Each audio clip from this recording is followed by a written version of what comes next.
ಎದ್ದೇಳೋ ಹಲ್ಕಪ್ಪ, ಮುಗಳಕೋಡ ಬೃಹನ್ ಮಠದ ಶ್ರೀ ಸಿದ್ಧಲಿಂಗೇಶ್ವರ ಜಾತ್ರಾ ಮಹೋತ್ಸವಕ್ಕೆ ಹೋಗೋದಿದೆ. ಶ್ರೀ ಸಿದ್ಧಲಿಂಗೇಶ್ವರ ಮಹಾರಾಜ್ ಕಿ ಇವತ್ ಶ್ರೀ ಮುರುಘಾ ರಾಜೇಂದ್ರ ಅಪ್ಪಾಜಿ ಅವ್ರದ್ದು ಆಶೀರ್ವಾದ ಪಡೆದು ಕುಸ್ತಿ ಗೆದ್ದೇ ಗೆಲ್ತೀನಿ. ಅದೇನೇ ಆಗ್ಲಿ, ಬೇಗ ಊಟಕ್ಕೆ ರೆಡಿ ಮಾಡ್ರೋ. ದೇವರೇ, ನಿಮ್ಮ ಆಶೀರ್ವಾದ ನನ್ನ ಮೇಲೆ ಇದ್ರೆ ಸಾಕು. ಜಗತ್ತಿನಲ್ಲಿ ನಾನು ಕೈ ಮುಟ್ಟಿದ್ದನ್ನೆಲ್ಲ ಗೆದ್ದು ಬಿಡ್ತೀನಿ. ಶಕ್ತಿ ಬರುವಂಗ ತಿನ್ನು. ಇವತ್ತಿನ ಕುಸ್ತಿದಾಗ ನಿಂಗ್ ಶಕ್ತಿ ಬೇಕಾಗುತ್ತಾ? ಬಸ್ ನಿನ್ ಸಲ್ವಾ ಕಾಯ್ತಾ ಇದೆ.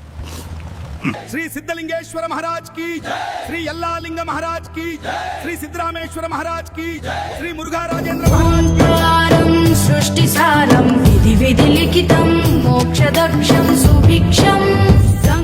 ಶ್ರೀ ಸಿದ್ಧಲಿಂಗೇಶ್ವರ ಮಹಾರಾಜ್ ಕಿ, ಶ್ರೀ ಯಲ್ಲಾಲಿಂಗ ಮಹಾರಾಜ್ ಕಿ, ಶ್ರೀ ಸಿದ್ದರಾಮೇಶ್ವರ ಮಹಾರಾಜ್ ಕಿ, ಶ್ರೀ ಮುರುಘಾ ರಾಜೇಂದ್ರ ಅಪ್ಪಾಜಿ ಕಿ.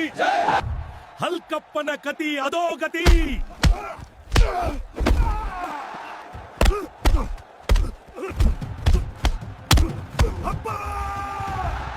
ಅಪ್ಪಾಜಿ, ಒಂದ್ಸರಿ ನಿಮ್ ಕಾಲ್ಗೆ ಬಿದ್ದು ಆಶೀರ್ವಾದ ತಗೊಂಡ್ಮೇಲ್ ನಾ ಈ ಕುಸ್ತಿ ಗೆದ್ದೇ ಗೆದ್ದಿದ್ದೀನಿ. ನನ್ನ ಆಶೀರ್ವಾದ ನಿನ್ನ ಮೇಲೆ ಸದಾ ಇರುತ್ತೆ ಮಗು. ನಿನ್ನ ಪ್ರಯಾಸ ಬಿಡಬೇಡ. ಶ್ರೀ ಮುರುಘಾ ರಾಜೇಂದ್ರ ಮಹಾರಾಜ್ ಕಿ, ಶ್ರೀ ಮುರುಘಾ ರಾಜೇಂದ್ರ ಮಹಾರಾಜ್ ಕಿ. ಮಾರ್ಚ್ 26ರಂದು ಬೆಳಿಗ್ಗೆ 11 ಗಂಟೆಗೆ ಅಗ್ನಿ ಪ್ರವೇಶ ಮತ್ತು 6 ಗಂಟೆಗೆ ಭವ್ಯ ರಥೋತ್ಸವ. ಮಾರ್ಚ್ 27ರಂದು ಜಂಗಿ ಕುಸ್ತಿಗಳು ನಡೆಯೋದು. ನೀವು ಬನ್ನಿ ಮತ್ತು ನಿಮ್ಮವರನ್ನ ಕರೆತನ್ನಿ. ನಿಮ್ಮ